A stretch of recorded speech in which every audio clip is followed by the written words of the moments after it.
La parole est à Monsieur Mohamed Lakila. Monsieur le Président, Monsieur le Premier ministre, mes chers collègues, ma question s'adresse au ministre d'État, ministre de l'Intérieur. Monsieur le ministre, le sud-est de la France, et particulièrement la Haute-Corse et le Var, sont en proie à des feux de forêt d'une intensité exceptionnelle par leur ampleur et leurs conséquences. D'ores et déjà, ce sont plus de 5000 hectares de forêt et de pinèdes qui ont été ravagés dans un environnement dont l'équilibre est, nous le savons tous, très fragile. Ce sont par ailleurs 12 000 personnes qui ont dû être évacuées aux alentours de la commune de Bornes-les-Mimosas. Ce jour, à l'aéroport de Toulon, il a dû être fermé pour cause de fumée. Je souhaite, tout d'abord, au nom de mes collègues, rendre ici hommage à nos personnels, pompiers, sécurité civile et forces de l'ordre, qui se battent en ce moment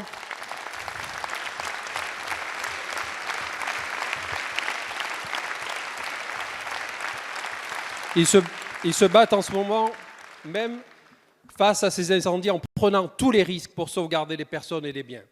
Nous apprenons à ce sujet que 4 pompiers ont été blessés, dont un gravement, qui a d'ailleurs été évacué vers Marseille. Le préfet du Var, M. Jean-Luc Videlaine, s'est dit très inquiet de l'évolution de la situation et vous avez hier, en Haute-Corse, annoncé la commande de 6 avions complémentaires, tout en nous rassurant que notre flotte était suffisante. Monsieur le ministre, pouvez-vous apporter à la représentation nationale des informations plus précises sur l'évolution de la situation dans le sud-est et sur les moyens qui sont pris pour y faire face? Par ailleurs, nous apprenons que la France fait appel à l'aide européenne en sollicitant l'appui de 2 bombardiers d'eau supplémentaires. Qu'en est-il de cette aide et quand sera-t-elle mise en œuvre? Enfin, cela ne doit-il pas nous inciter à réfléchir à une force européenne de lutte contre les feux de forêt, en particulier autour du bassin méditerranéen? Je vous remercie. Merci, Monsieur le député. La parole est à Monsieur le Premier ministre.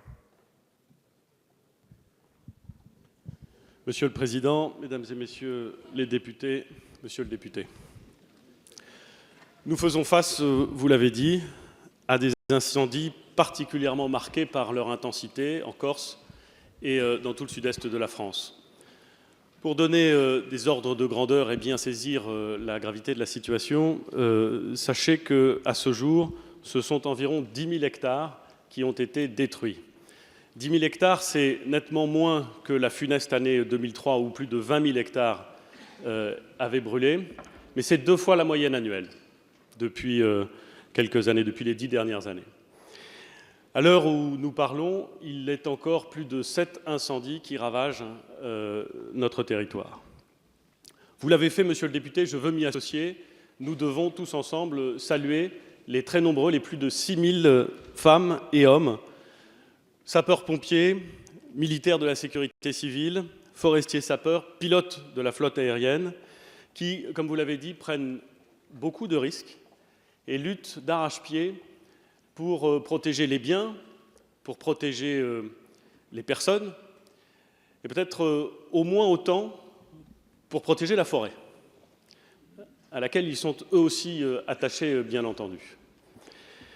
Je voudrais aussi indiquer que, compte tenu de la gravité de la situation, un certain nombre de femmes et d'hommes, de sapeurs-pompiers de toute la France, de l'Ouest, du Sud-Ouest, de la région parisienne, vont venir grossir les rangs de ceux qui, dès aujourd'hui et depuis quelques jours, luttent contre les incendies.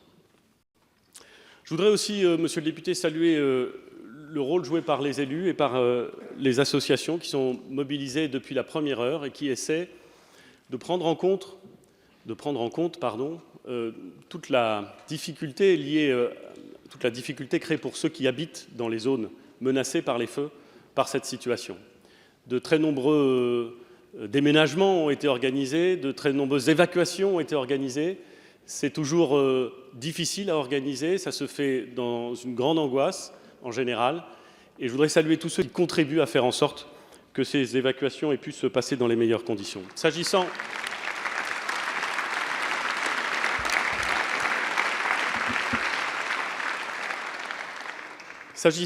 de nos moyens aériens, ce ne sont pas les seuls moyens, mais ils sont à la fois les plus spectaculaires et les plus efficaces. S'agissant de nos moyens aériens, 80% de la flotte est aujourd'hui disponible, soit 20 avions, dont 8 Canadair.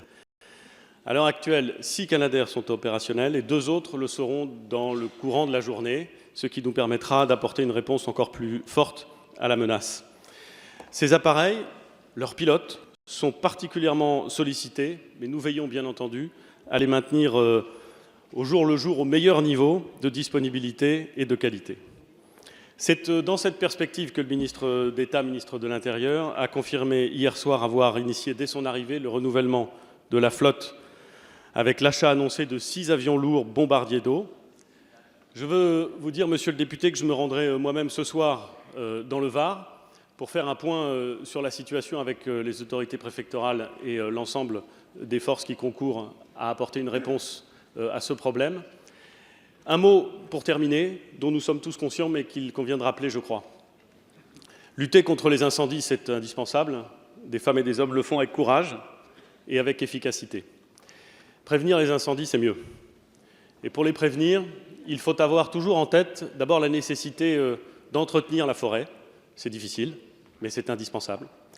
Il faut avoir en tête le fait qu'un certain nombre de gestes de nos concitoyens permettent de limiter les risques et que faire attention à ces ordures ménagères lorsqu'on est en zone frontalière d'une forêt, surtout dans le sud, surtout quand il fait chaud, c'est souvent permettre d'éviter des drames. Je ne dis pas que ces drames sont consciemment déclenchés, mais des gestes de prévention peuvent être extrêmement précieux.